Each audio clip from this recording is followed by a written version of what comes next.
লতা বেল আমি সকলোৱে চিনি পাওঁ। ই শৰীৰৰ বাবে এবিধ উপকাৰী ফল। গৰমৰ দিনত ইয়াক আমি চৰবত বনাই খাব পাৰোঁ। বেলটো ফালিলে ইয়াৰ ভিতৰত গুটিবোৰ ধুনীয়াকৈ ওলায়। এয়া চাওকচোন, গুটিবোৰ দেখিবলৈ ইমান ধুনীয়া। গুটিবোৰ এনেও খাব পাৰি বা চৰবত বনাইও খাব পাৰি। খুব সোৱাদ হয়।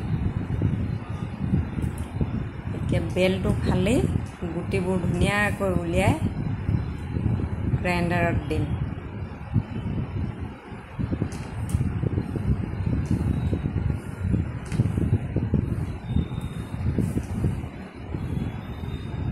এতিয়া ইয়াত প্ৰয়োজন অনুসৰি চেনি, অলপ নিমখ,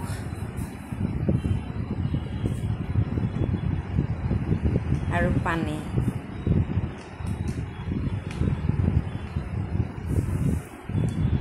এতিয়া গ্ৰাইণ্ডাৰত অলপ ঘূৰাই ল'ম।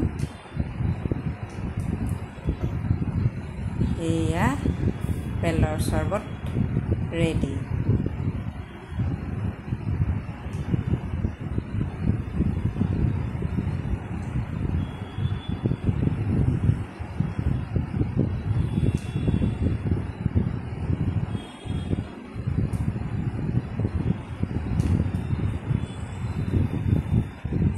এয়া চাওকচোন, বেলৰ চৰবত দেখিবলৈ ইমান ধুনীয়া আৰু খাবলৈও বহুত টেষ্টি।